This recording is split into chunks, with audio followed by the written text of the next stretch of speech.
सुनील भारद्वाज जी जो है ये भाजपा की तरफ से जो इलेक्शन कॉन्टेस्ट कर रहे हैं, इनसे बातचीत करने की कोशिश करेंगे। जी, सबसे पहले बहुत बहुत स्वागत है हमारे चैनल में।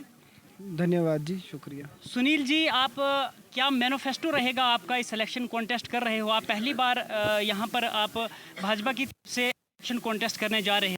किस तरह का अनुभव रहा लोगों के बीच में, कैसा फीडबैक रहा लोगों का, क्या कहना चाहोगे इस पर? देखो, पहले तो लोगों का बहुत अच्छा अनुभव है। लोगों का मन बना हुआ है इस बार भाजपा को वोट देने का, और बड़ों का आशीर्वाद मुझे मिल रहा है। जहाँ पे भी जा रहे हैं बड़े आशीर्वाद दे रहे हैं, जवान हमारे साथ हैं।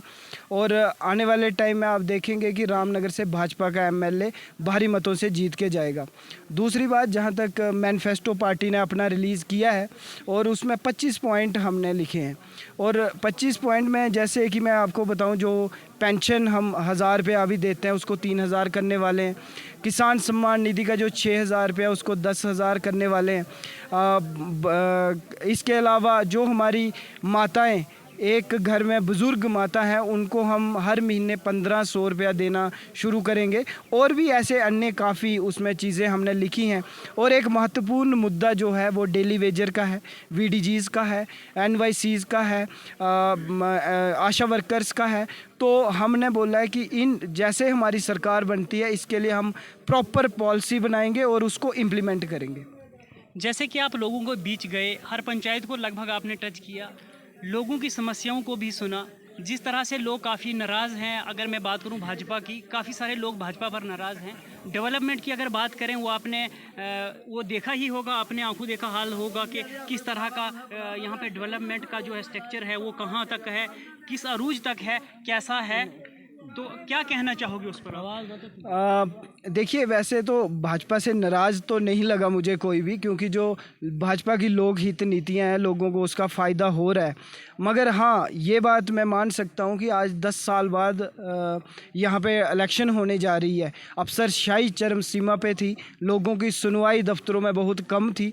मगर जहाँ तक डेवलपमेंट की बात है, पिछले 10 सालों में भाजपा ने पूरी कोशिश की है। डिस्ट्रिक्ट उधमपुर आज भी PMGSY रोड में नंबर 1 है। जो पिछले 10 सालों में हम 2.25 लाख के आसपास पक्के मकान जम्मू कश्मीर में बना चुके हैं। जल जीवन मिशन के तहत घर घर नल पहुंचाने का मिशन ऑनगोइंग है। मैं ये नहीं बोलूँगा कि सबका हो गया, कहीं पे पानी आना शुरू हो गया, मगर एक बड़ी स्कीम है, क्योंकि हर घर तक नल पहुंचाना है तो उसमें टाइम लगेगा। मगर दिक्कतें हैं, अभी भी काफ़ी जगह हमें रोड्स चाहिए, स्कूलों में स्टाफ चाहिए, डिस्पेंसरी में डॉक्टर्स चाहिए, तो वो दिक्कतें हैं। तो इसीलिए लोग मन बना चुके हैं कि इस बार किसी अच्छे कैंडिडेट को, भाजपा के कैंडिडेट को जिता के असेंबली में भेजेंगे, ताकि जो भी लोकल मसले मसाइल हैं वो उनके हल कर सकें। जिस रोड से आपने ये मार्च किया, यहाँ तक पहुँचे, क्या आपको ये रोड सही लगा कि किस हद तक ये सही रोड है?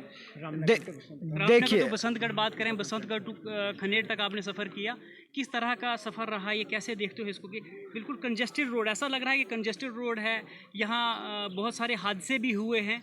तो कैसे देखते हो कि इस तरह की डेवलपमेंट क्या इन लोगों पर ये की जाती है कि थोपी जाती है? देखिए, जहाँ तक रामनगर से बसंतगढ़ का रोड है वो तो पहले बहुत ही बुरी कंडीशन में था। पिछले 70 साल 2014 से पहले अगर आप देखें तो उसकी हालत इससे भी बदतर थी। एक्सीडेंट होते थे, हमें दुख भी होता था। मगर पिछले 10 सालों में आपने देखा हो, चाहे रौंदमेल से रामनगर का प्रोजेक्ट है, लगभग 70 करोड़ से वो प्रोजेक्ट चल रहा है, या रामनगर से बसंतगढ़ के लिए भी पैसा आया है, काम लगा है। आप ये भी देखिए कि बसंतगढ़ से शिव गली रोड की आज क्या स्थिति है, किस तरीके से हमने बना के दिया है। या बसंतगढ़ से खनेड़ रोड है, या बसंतगढ़ से लोधरा रोड है, जो 2014 से पहले थे ही नहीं। मैं ये मान रहा हूँ कि सब काम हम नहीं कर पाए हैं, मगर काम हम बहुत कर रहे हैं। और एक कमी इसमें ये रही है कि जब आपका चुना हुआ नुमाइंदा इधर नहीं है तो इस इलाके की, यहाँ की आवाम की सुनवाई भी उतनी नहीं हो रही। तो अब आने वाले 20-25 दिन में आप अपना एमएलए यहाँ से असेंबली में भेज रहे हैं।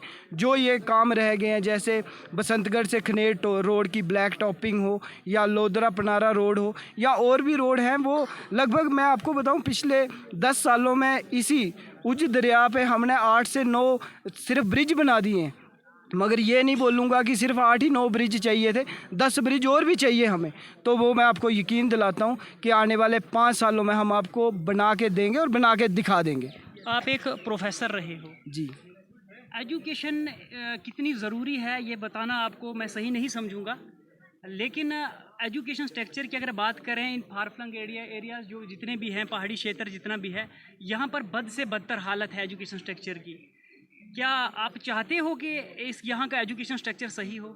देखिए, शायद आपके आशीर्वाद से अगर भाजपा ने मुझे आगे लाया है तो वो मेरी एजुकेशन की वजह भी एक बड़ा इम्पॉर्टेंट चीज़ रही है।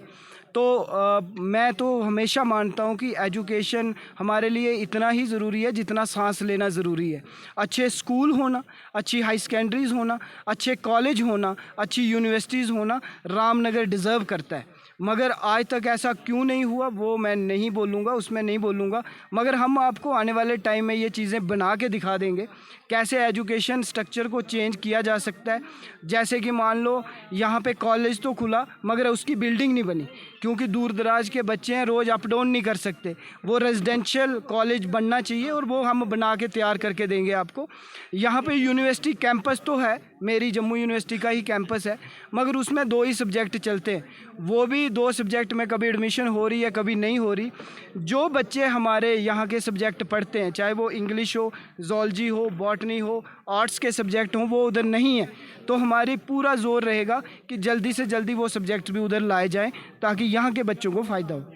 जल जीवन मिशन की बात करें, भाजपा ने एक अच्छा कदम उठाया था, लेकिन आज भी इन इलाकों में अगर देखा जाए तो ज़मीनी सतह पर बिल्कुल ज़ीरो काम हुआ है। कहीं भी लोगों को पानी पीने की सुविधा जो है अभी तक नहीं मिली, कोई मुलाज़म उनकी तरफ से नहीं लगाया गया। आज के दौर की अगर बात करें तो कम से कम 50 साल पहले जिस तरह की कंडीशन थी, आज भी इस ग्रामीण क्षेत्रों की बात करें तो यहाँ आज भी पानी, बिजली की बात करें, ये बिल्कुल बद से बदतर हालत है। कैसे देखते हो इसको और आने वाले वक्त में क्या तब्दीली लाओगे आप यहाँ पर, अगर आप यहाँ से एक कैंडिडेट, एक नुमाइंदा चुनकर लोग यहाँ से भेजते हैं आप? देखिए, जो भाजपा सरकार का विज़न है वो मैं आपको बोल लूँ कि वो last man in the last row उस तक पहुंचने की कोशिश कर रहा है।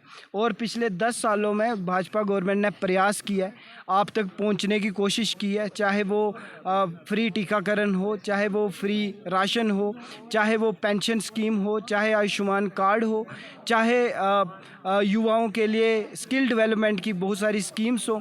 कोशिश पूरी हुई है, कोशिश कर रहे हैं।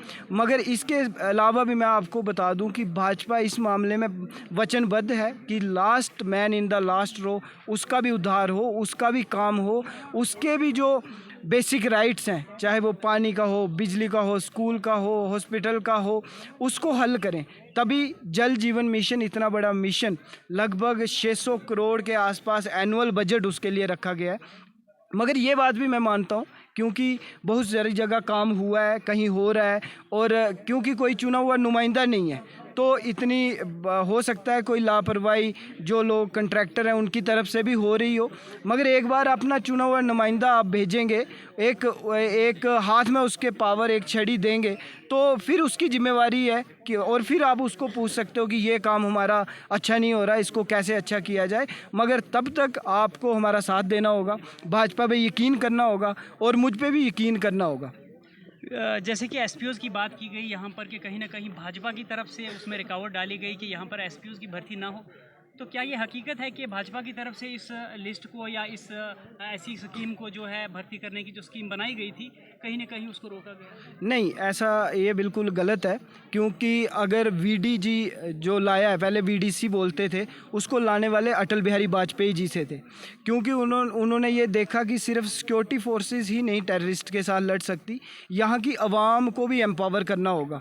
और उसके बाद जब हमारी सेंटर में सरकार बनी तो अमित शाह जी ने इसको फॉर्मलाइज़ किया, इनको पेड वीडीजी भी बनाया और अभी वेपन मॉडर्नाइजेशन भी कर रहे हैं।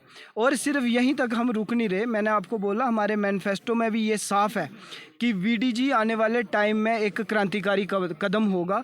इनकी ट्रेनिंग, इनका वेपन, इनकी सैलरीज, जो अनपेड वीडीजी हैं उनका इशू, और जो एसपीओज़ हैं, जैसे आपने बोला भर्ती रोकी नहीं गई है, भर्ती में हमें बड़ी सारी जगहों से रिप्रेजेंटेशंस थी, क्योंकि कुछ स्पेसिफाइड एरियाज़ थे कि उन लोगों की ही भर्ती करनी है।